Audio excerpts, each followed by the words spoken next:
So the next guy gets an intro. I talk about Elliot multiple time. I talk about the example of the first time I got to interview him on the podcast. We won't reshare all that story today, but we reached out to Elliot because he was part of the 30 under 30 for the National Association of Realtors. So we reached out to him and said, "Hey, can we interview you on the podcast?" Most of the time when we do that outreach, I say, "Hey, have you ever heard of the podcast before?" And they don't always say yes, right? But Elliot had some really fun stories with it. And it still goes down as like one of my top 3 podcast interviews I've ever done. The friendship that we've created from that, like we've seen each other at, F1 Vegas, F1 here, like throughout different events in the past. So I'm so proud to have Elliot Hoyte back on the stage today. So Elliot.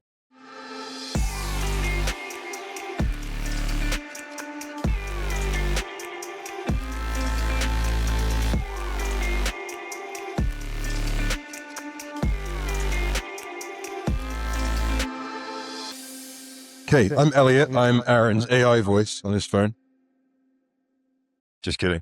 I'm Elliot Hoyte. This is my 5th year. I missed last year, unfortunately, and I'm bummed because I didn't get the gold OG sticker or whatever. Sorry. So yeah, I'll be honest, I'm not much of a presenter. I remember I came here the first year in 2022, and I was so nervous, by the way. And I was talking about how my previous football experience, I played football at Boise State, how that helped shape my career and what I was. And I remember being stood there with that remarkable, just shaking, like, all right, need to get the next point and that point. And I blacked out. I remember I went back and sat down. I kind of like came back. I was like, oh, I'm here, I guess. And I think it went well. So anyway, so year 5 did it a little bit differently. I'm not much of a presenter. I'm more interactive. So I'm going to do my absolute best to kind of give you guys the value, and where I get the most out of it to give back to you guys in a way is the interaction, the question asking. So I'm going to try and condense the last 8 years of my career into a very quick snippet, just to give you guys that don't know me the background. And then I'm going to go into some social media stuff, because I think I found the trick basically. And I want to be able to share with you guys everything I can. I'm putting you guys on game today. So everything that I'm going to teach you is the absolute, as best I can, the absolute way to basically gain the system to become the best known agent in your market. And I'll give you some examples. And I'm glad Corey's here too, because he's from Boise as well. I'm from England originally. I live in Boise. Corey. Yeah. So, well, I mean, no, they know you now. But this is what it's about. It's about becoming the best, most well-known agent in your market, regardless of whether you're actually good or not. Okay. So this is me. I was licensed. A lot of you guys know this story, but I think it's good to give context to the newer agents or newer people here that don't know. So I was licensed in July 2018. Well, I keep thinking that was a couple of years ago, and it's not. It's 8 years at this point. So I don't know. It's just kind of the last. COVID really sped up the timeline. So I was licensed in July 2018. I sold nothing the first 9 months, and that gives context to this situation. So I was an Uber driver at the end of 2018 going to 2019, literally an Uber driver. And I was listening to the Real Estate Rockstars podcast to learn how to become a real estate agent, how to close a deal. Like, I was broke. My wife was in law school. She's here on this trip today. Actually, some of you will get a chance to meet her today or this week. She was in law school. We had no money, $17 in the bank account at one point, tens of thousands of dollars of debt. And I was like, fuck. I'm going to cuss a lot, by the way. I'm English. It's just what we do. But I was like, fuck, like, this is not good. Turned it around. And then I sold 27 properties from March to December of 2019. I was awarded NAR 30 under 30 in 2020, the subsequent year. There's a whole patch in between there from 2020 to 2025. A lot of that is to do with Real Estate Rockstars. There's been some pivotal moments, and the people I've met here. But Daniel Del Real was a big one. Daniel's not here today. I think he was here last year, and I just missed him. I was supposed to speak after him.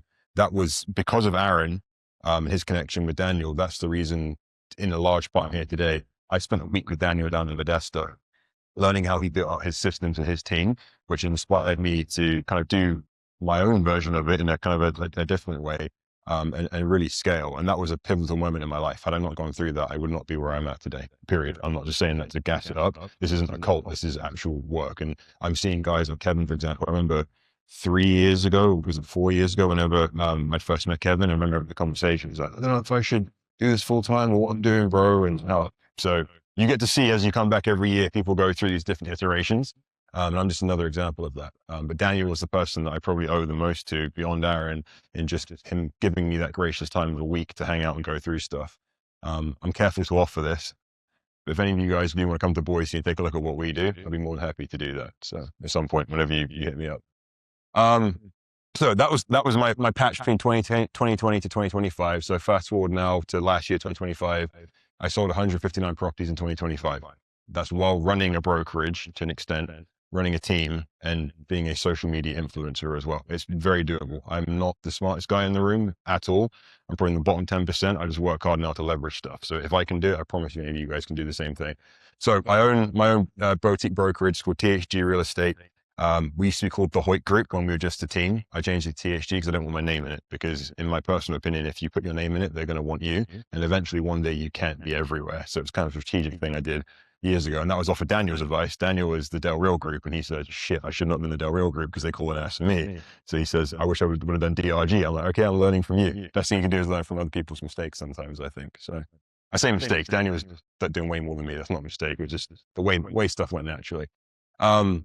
So as of right now, I have a team within my brokerage. So I hate using this word because everyone uses it, but I am a true CEO. We have 34 people total in our brokerage. I have a team of 5 agents under me directly that help me produce, and we do our production. Then we have 28 kind of solo agents, individual that are part of our brokerage, separate from my team. And then I have 10 full-time support staff, which I'll get into here in a second. And that leverage, and I was talking about that at the table as far as building from the top down, that leverage building top down is what has allowed me to do what I do to the capacity I do, because I did hire from the top down, hired a high-level COO with 25 years of business experience to help me kind of see the blind spots. There's a massive sacrifice, a lot financially, but that is what has led me to where I got to, because even as an agent, when you go and hire a TC or an assistant, you can hire them, but they don't know what to do. You have to teach them what to do. When you hire from the top down, you have someone else teaching them what to do as you kind of build. So that's a whole other thing. I can do a TED talk on that alone. I'm going to try and stay on topic here. So I'm a team of 5 agents underneath me directly. That's where I spend most of my time. And as it relates to this actual conversation, now we're moving out of the context into what I do other than selling real estate. So I have over 20,000 followers on Instagram. That's not that impressive, believe it or not. Like I've got friends, I genuinely have friends that have like 7 figures of followers. Guys that obviously play in the NFL, plenty of those. Ashton Genty, you've heard of him, DeMarcus Lawrence, those types of guys, right? And I also have people in the real estate industry that have way more. But what makes mine really unique, I'm not bragging here, I'm not that type of guy, I promise you. What makes mine unique is the concentration of the following geographically, which I'm going to get into. 20,000 followers nowadays, at today's day and age, it's cool, but it's not a massive one by any means. It's all about the makeup of where your followers come from and views as well. People get so hung up on views, on the follower account. It's not so much about following as much as it is about views. So I'm not saying this to be an asshole. I promise you, Corey can attest to it. I am locally famous, and I'm not kidding when I say that. I literally cannot go anywhere. I'm not kidding. I mean, I'm a big black English guy in Boise. It's very white, so I'm going to stand out anyway, but I genuinely cannot go a day without being recognized. Coffee shop, like it's weird. It's a fame that even like some of my team, I'm more famous in Boise now than when I was playing football. Like I walk into a coffee shop and you see that, like, it's not the pots. I'm not good at it. But baristas will like, that's stuff from Instagram. I'm like, but I'll get into it. That currency of being known is what is really, really important, in my opinion. So I'll break it down for you guys. I'm going to go over what I do, how I do it, and why I believe it is important to business. And then I'll open up for questions. I think there might be a decent amount of questions after I get through this. So this is my team. So Ruben's my COO at the top there. He deals with all the kind of day-to-day running of my team. Jessica's our designated broker or managing broker, depending on what state you're in, what you call them. She runs the brokerage. Obviously, I kind of delegated that out because I didn't want to have to deal with the day-to-day stuff of dealing with agents. That's not fun, I don't think. Christian, who some of you guys know, Christian was here. He's been here two years. He wasn't here last year. He was there the 2 years subsequent to that. Nelly is another one of my agents. Mike's my VP of sales. Mike does all of our new construction and development. And I've redelegated these, and like, we'll break this down like off record. If you guys want to grab me and have the conversation at any point, there's not social media related. I'll share game with you on any of the stuff that I built out. So Mike does all of our new construction development. I have Kyle, who's our ISA. So Kyle deals with all inbound leads. So we do a lot of like paid lead generation. He's the one that dispositions them and passes them off. Tyler just started with us 2 months ago. Tyler's our head of luxury sales. So I delegated that stuff out too. My average price point is about 1.5 million. Tyler's about the same. And I said, Tyler, hey, run with this part of the business and I'll help feed it. So he's dealing with all of that. We already have a lot in the hopper for just this quarter alone. Heather's my transaction coordinator. Heather deals with all the day-to-day scheduling of stuff, all the paperwork. I don't want to deal with that. I'm good at it, but I don't want to deal with it. Brandon's my CMO. Brandon was here last year. That's Chief Marketing Officer. Brandon has 20 years of digital marketing experience. Who remembers bodybuilding.com? BBcon? So BBcon, bodybuilding.com. Brandon was the head of digital marketing. So that's a guy with 20 years of very high level experience when it comes to getting impressions. He's expensive. All of this is expensive, which I can break down for you guys at any point. But the proof is in the pudding in what is creative for us social media wise. Coco does our listing coordination, some of the marketing for listings. Angel's our project manager. She does basically, I don't want to say everything, but anything that needs push forward, she makes sure it gets pushed forward. Will with Tash. Will is our creative lead. He creates all the videos that you guys will see on social media. And then Brett and Brady are our newest agents. And we'll see how their careers go. They're brand new and really, really young, but I think they got some promise. So again, context, that's my team. So I'm going to talk to you now about social media itself. I'm going to try and stay below the 18 minutes that I have here. I teach like a class to our brokerage on this, and it's like a 90-minute class. So I'm going to try and really condense this and try and speak as slow as I can while still getting through it. So this is a funnel. I'm sure you guys all heard about funnels, and I'm going to talk about some of the mistakes I believe agents make when they create content. I'll also preface it with this. I'm extreme, and you could probably pick that up right now from the passion. I'm very extreme. So what I'm going to explain about what I do isn't necessarily going to feel comfortable or reasonable to a lot of you. I don't really give a shit. I'm just going to teach you what I've done, and you can decide whether it makes sense to you or not. So top of funnel. Top of funnel is, as it relates to real estate, is individuals that are impacted by real estate, basically, which is all of us. We're all impacted by real estate in some way. Bottom of funnel is when people are actually transacting. Most agents, do I have a laser here? Is that the laser? Yeah. Most agents create their content around bottom of funnel. They're putting out content that's reels or posts. Not all of us, all of you, just the majority. Are you looking to buy or sell? Giving out buyer and seller advice. Here are 10 things buyers need to do, or whatever it happens to be. Or they're posting. This is I'm not getting on any of you guys. I'm not getting on social media, but the most common one is just listed, pending, /in escrow, just sold. That brings no value. All that does, that is a reminder anchor of what you do, but it brings zero value to your followers. I hate to say it. Many years ago, and I learned this actually through football, not through real estate. When you learn and understand, people fundamentally care about what you can do for them, not about you. Life gets a lot easier. And that's how I do my social. I don't give a shit about this stuff anymore. You'll never see a just listed, just pending, or just sold on my social media. Everything is about high value, top of funnel content. So impacted by real estate is everyone that's at the top of the funnel. Wanting to buy or sell real estate, they're bottom of funnel. As it relates to leads, so Zillow, for example, whether we like it or not, Zillow have the best leads in the industry as far as their ability to get them. It's just a fact. They're very, very expensive. There's a reason they're expensive, because they're close to the bottom of the funnel, because they're literally people asking, hey, go and open the door to show me this house, right? Top of funnel, PPC, so pay-per-click leads and social media tend to be the least expensive because they are top of funnel, but they're further away from the money. So if you can do content and create and get your leads, so to speak, from the top of funnel, it's going to be less expensive and you have a wider reach of audience, essentially. But going back to it, agents, when they actually do create content themselves, it's all around here. That wouldn't be a problem if it wasn't for this. That's the decision-making point where people decide they're either going to buy and sell or they're going to pick a certain agent. So if you're only creating content below that point, you're missing the chance to actually capture them as a client or build a developer, whatever it is that your business is built on. So top of funnel content is I have a philosophy when I'm making content. It's what is going on around me at an individual studio, what impacts them, and what can they relate to.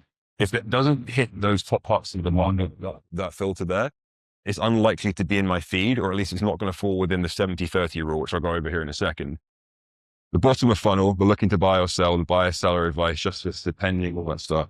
You have to earn the right to create that type of content. Because if you just strip content down here, no one's interested, we're not going to share it over there. So starting about 18 months ago, when we restarted this journey, we focused just on value content, which was all top of funnel. What is it that people will share within our local market and local industry that will push them to that will get recognition so I can then do bottom of funnel? It's only been just recently in the last 3 months that we've gone from 100% of value add to a 70-30 split, where 70% of the content is now top of funnel and 30% is bottom of funnel to remind them, hey, we need to transact. But in that process, we still sold a lot of real estate through people reaching out because of the recognition and the authority. Okay, the stats. So I'm going to go over my actual social media now to kind of show you guys some behind the scenes, and then I'll bring it back to kind of the funnel and how we actually create the content. So this is pulled from my media kit. So I've now got such a following, I can charge people $2,000 a video to create a video that takes me 10 minutes to put together. So this is directly from my media kit. It's about 6 months out of date. These numbers are much higher now, but I had to pull it last night in a scramble to make sure I have the right content out here. That's my profile right there. So you'll see that was as of yesterday. I got just over 20,000 followers. The bio and stuff, like that's a whole other class to go over as far as how that works. But that's just the example of my profile. And you can kind of see the thumbnails and my content in here. And my profile follows a very themed process. So when you go to my page, it's kind of like scrolling through the For You page, but it's more hyper-local content essentially. So there's a thumbnail that is going to grab your attention. You go take a look at it and take a look and see what's going on in the area. It's weird. I've met with news anchors, legitimately met the news anchors in my market. They're asking me, how the fuck are you doing this? Because I can't do it. Legitimately, it's been quite an experience. So in every 90 days, we're up to like 1.6 now. I'm at about 1.6 million views every 90 days. Now that's impressive-ish. Is what makes it more impressive, like I said, is where it comes from and how it's hyper-focused, which I'll go over in a second. So I reached 355,000 unique accounts every 90 days. It's more about 500,000 right now. And the average video is about 32,000 views. Now, a lot of you guys get viral hits. You get like 2 or 3, 4 million in one go every once in a while. And it kind of skews the numbers because everyone's, oh, I got 4 million in the last 90 days. And then you create content that kind of flops for the next 90. And now you're down to like 100,000. It's all about consistency. I will take my 32,000-ish, 36,000-ish consistent, almost every single post average versus a banger at 4 mil and then just a bunch of shit for the next 20, right? Because it's about consistency. I'm going to cuss a lot and I'm really bringing it down. I haven't said the C word once, so I'm really proud of myself. Direct profile visits, so it's about 20,000 every 90 days now. And then average shares per reel is about 1,500 average, which is about impressions. What makes this impressive, in my opinion, is over 70% of those views and those shares are within a 20-mile radius of where I live. That's unheard of. Like Brandon, who's my CMO, Brandon's, I don't care about myself. Brandon's interviewed Arnold Schwarzenegger. He's worked with all types of people you can imagine in the fitness space who have global reach. He says, I have never in my career seen a hyperlocal following like this. I've never seen it. I mean, he knows how we created it, but he's like, I've never seen it. It's very, very rare and very unique and never ago. That's the key. It's the concentration of your following. It's not following itself, it's not the views itself. It's that ratio of how you divide that by where the actual viewership is. So that's the reason why I can't go to the gas station. Like I was out walking the dog with my wife a couple of weeks ago, and I was walking down the street. It's like 6:30 a.m. and I'm awake. I'm like, I really don't feel like talking to anyone. I got my hood up, and I'm walking with my dog and my wife. And this guy comes out the coffee shop, so I'm walking like straight. Guy comes out from the side. He goes, "I'll pretend I'm walking this way." He goes, walks up and puts his finger in my face. And he goes, "You're that guy off Instagram." And I'm like, "Yeah, bro. Like, all right." What the fuck? Like it's 6:30 in the morning. But that happens every day. It opens up conversations. You can imagine how that leads to actual deals, which I'll get to in a minute. So this is just a kind of an overview of my profile and go over some content examples. In case you can't tell, I've lost a lot of weight in the last year. I was like 300 pounds here. I used to play defensive line, so I was pretty big. So my face looks visually different. No Ozempic. Just so you got nothing wrong with it. I had to make some changes. My blood pressure was like 170 over 120 resting, which is not good. And I was like, all right, time to get it figured out. So I had to make some changes. So I have a very fat face here compared to today. But that's an example of like some of the headlines. So it's all about creating content, like I said, at the top of the funnel. It's all about being somewhat sensational. If you're not comfortable with being somewhat sensational, this can feel tough starting out. But it's about grabbing attention. So this is an example of this is my most watched video, actually. It's like 440,000-ish views. And it's all about bringing Buc-ee's to Idaho. We don't have Buc-ee's in Idaho. I actually flew into Dallas and drove down from Dallas to Austin so my wife could go see Buc-ee's because she was that excited to go to Buc-ee's. So this blew up. You see Aaron's comment. This wasn't doctored. Aaron had one of the top comments there. Boom, more text. So there is a video of this one. I'm not sure if you guys are able to play it, just so you can see an example of the content.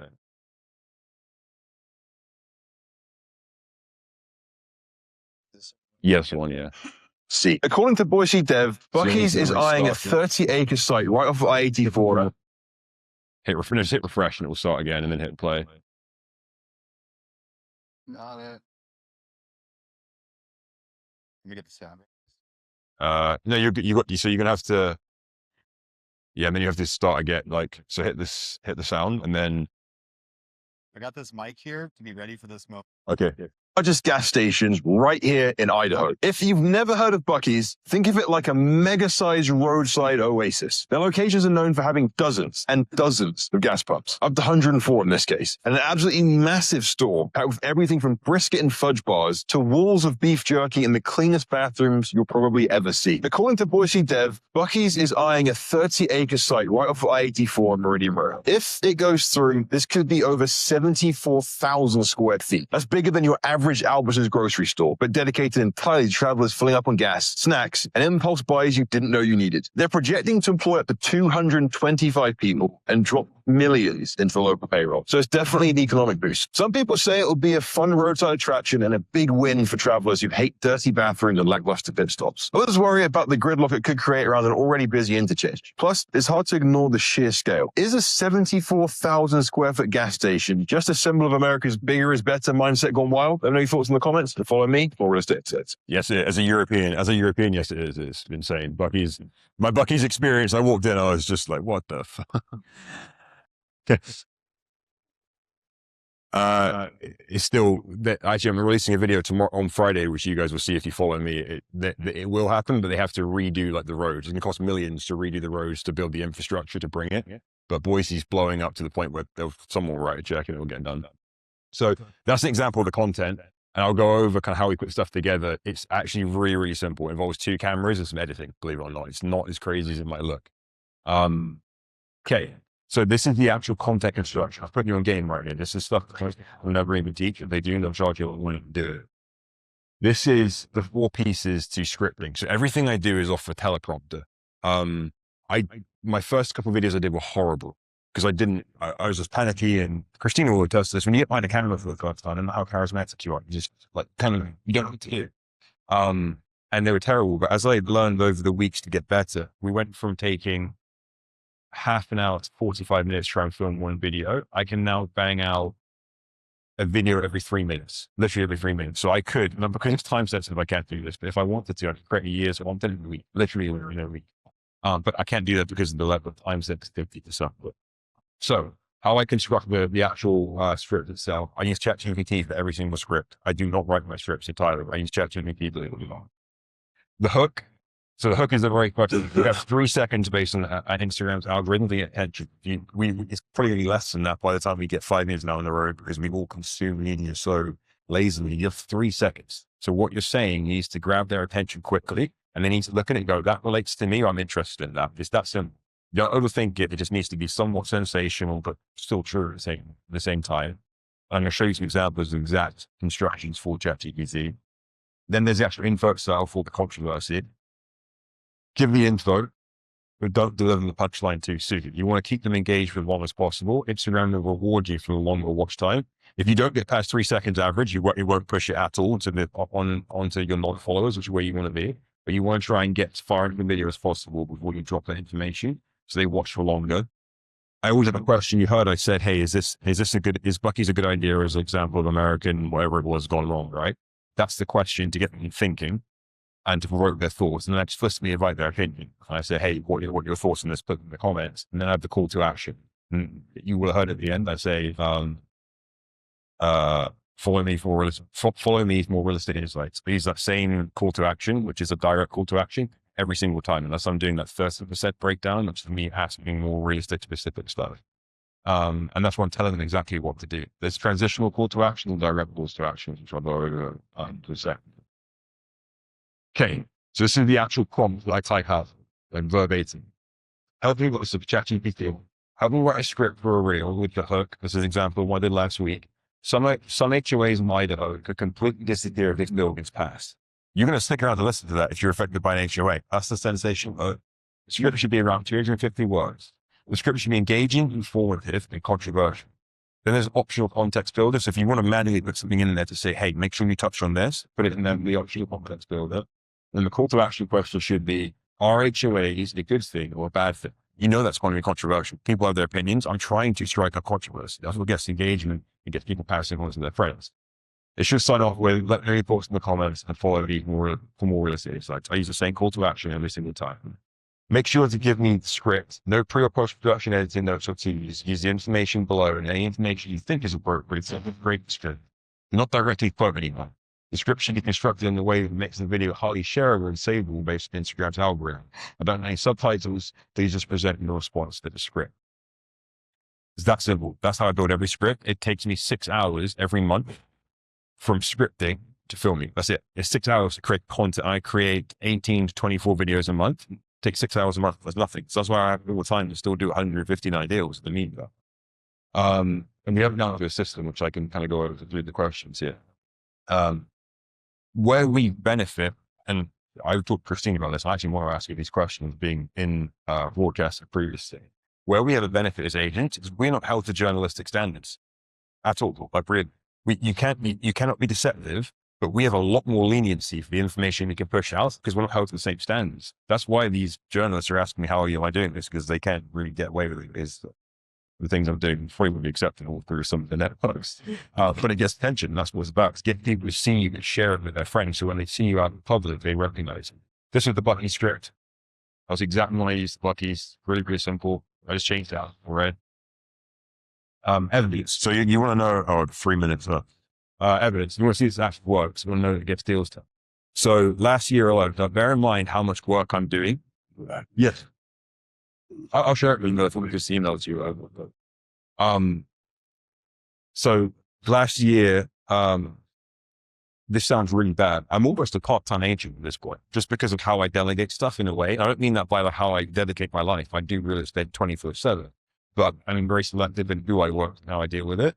Just off of my social media alone, we made 320 grand in GCR last year alone, just off of deals I bought with social media. I really wasn't trying. It was like kind of experimental. This year, probably be well over $500,000 of just money we made off of my social from deals. That's not including the $2 grand I paid to create a video if it's like creative type stuff.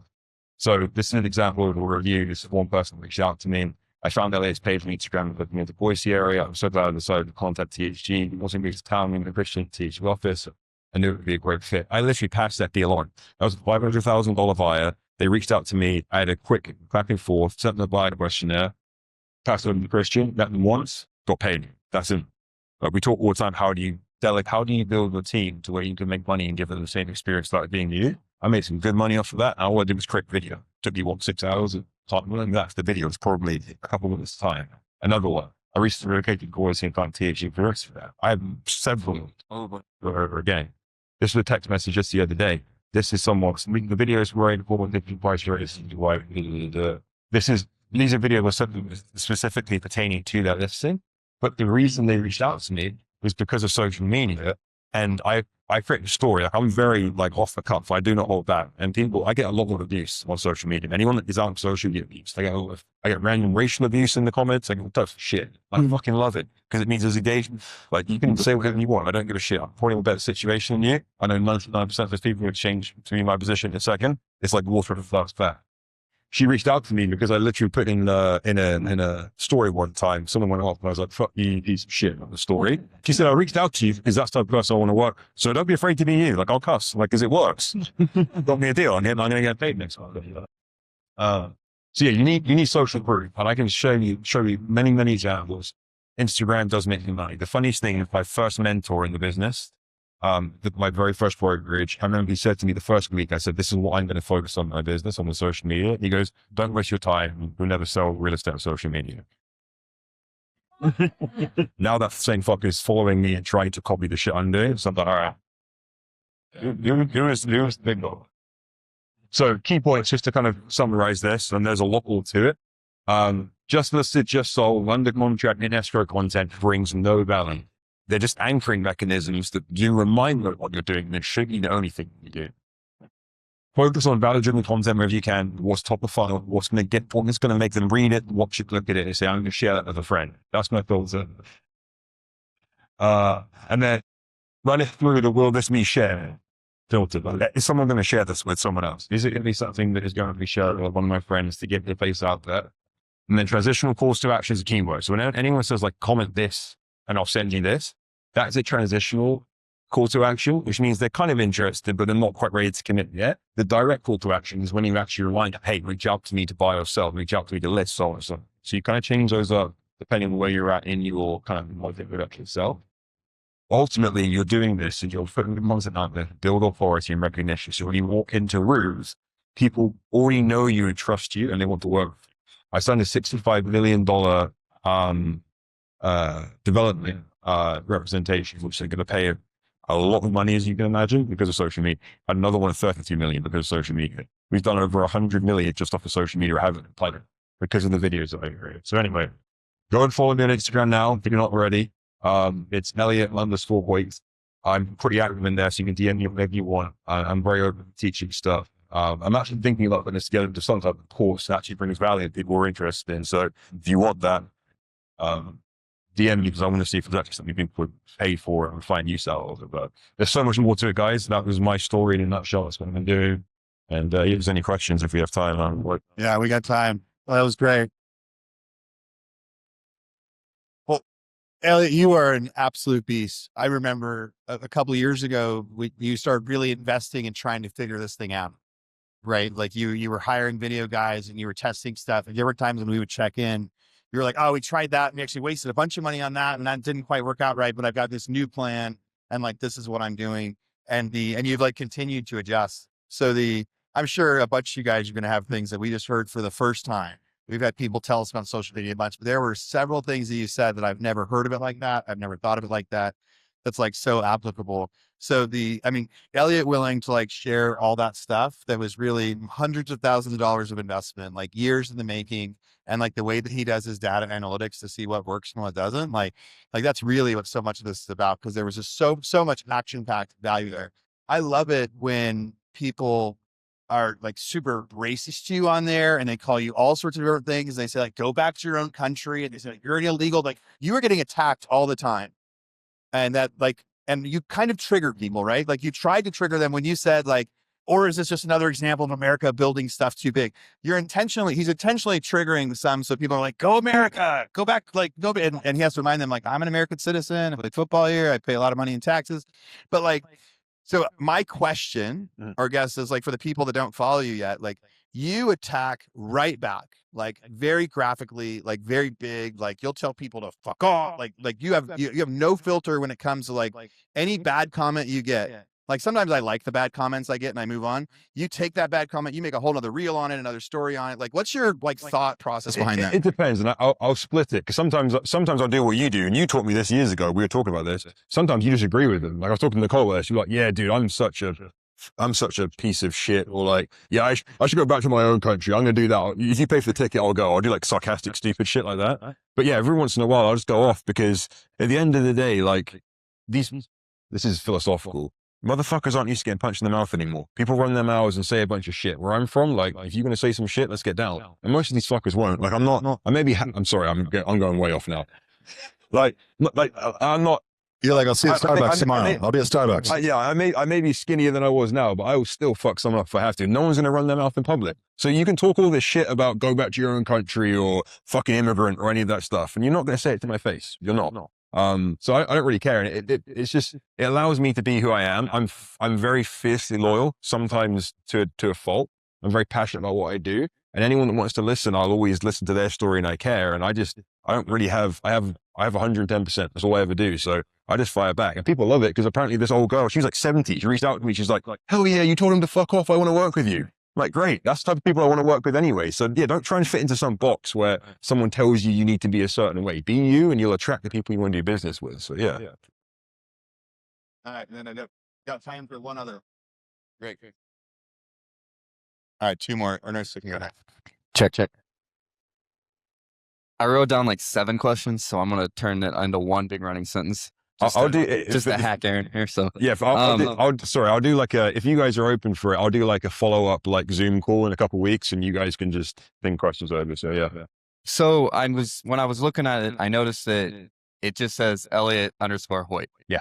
Nothing realtor, nothing real estate. Was that intentional by design? So my name, so it says Elliot Hoyte, like line Boise realtor in my name, like my like searchable name, because you want to be able to be searchable if someone types in Boise real estate. But my actual handle is just Elliot _ Hoyte. When you go to my bio, you see what I do. But the idea is I don't want to know what I do until you go looking for it. So you're getting all this value. Oh yeah, this guy knows what the fuck's going on in Boise. Then they go to the account and they're like, oh yeah, this is a guy that can help me. So it's kind of like strategic that way. I don't want to be too in their face with what I do right away. And that kind of falls into the same sentence or same question. Can you do this strategically from like a team real estate page, or because like Aaron and I do everything together, like even all of our YouTube content, etc. Can we transition that with a YouTube page or an IG page with him and I? Yep. So if you get a second, if you go to THG Boise on Instagram, so letter THG, then Boise, you'll see our brokerage page. That's exactly what we've done. So Audrey, who's my director of growth, Audrey's on there as well doing stuff. So you can 100% do it, but just know at the end of the day, you're kind of building a personality or a persona. So you just, I'm building myself as an influencer. I hate using the word influencer. I know I'm an influencer. I fucking hate using the word influencer because you know what the connotation is with influencer. But yeah, you're building an influence basically. You Thanks, can do it. Yeah. Appreciate it. Of course. Sorry, I'm trying to follow your format. Ernesto from Napa. I think there's a ton to take away. One of my favorite ones is you just showing your actual prompt for GPT. I've never seen someone share, how simple it is. So thank you for that. I would say my question is, with someone that has much as on your plate as you, what's your process by which you come up with a fresh list of content? Yeah. So it falls into different categories. I'm very fortunate that Boise is growing the way it is. There's a lot of development, but I'm sharing development, infrastructure, food, entertainment, and then making it real estate adjacent. So if it's not like super real estate related, I'll bring it back to real estate. So Post Malone came and did a concert in Boise. He has the record now at Albertson Stadium for the largest ever attended. It's like 50,000 or something. And I was like, Post Malone breaks the record for whatever, Then my question was, with this much engagement in the Boise area, or this much interest in concerts in the Boise area, how will this affect it, like migration to Boise, and will this increase home value? So I'm just relating it back. I can pick any topic going on and I'm relating it back to real estate, which reminds him. Yeah. You rephrase the question. Oh. How do you keep a healthy list of things to talk about? I do it myself. Sorry. Yeah, I do it myself. So we do have a little like chat group that we go back and forth on, like within my team, to like come up with different ideas. One piece I completely missed, and I apologize. On that script with that prompt, what I do is I copy a news article or several news articles as the source, put them underneath the prompt and throw it into the chat GPT. I completely missed that and I apologize. That's how it tells it what to come up with. It's actually using real news sources to create that script. But what I'll do is I look through Boise Dev is a local one, Idaho Statesman, KTVB, all the news articles, because news is what people look for. And I just put it in a format that people actually enjoy watching. Like, I hate to say it. People don't really, the news is boring. It's the news. How do you put it into a format that people actually meet them where they're at and make it engaging? That's kind of what we're doing, I think. You can have ChatGPT do all that for you. It does. Search all the most searched things. It can do, but because I want to be somewhat ethical, I want to know exactly where the source came from myself, so I can credit them if I need to, and I have to manually read through it. Like something Daniel said, you can't outsource courage. That's a courage piece. I got to take the time to read through it and make sure I actually understanding stuff I'm saying. So I do read through some of it. Yeah, it's not just like all mechanical. Big hand for Elliot.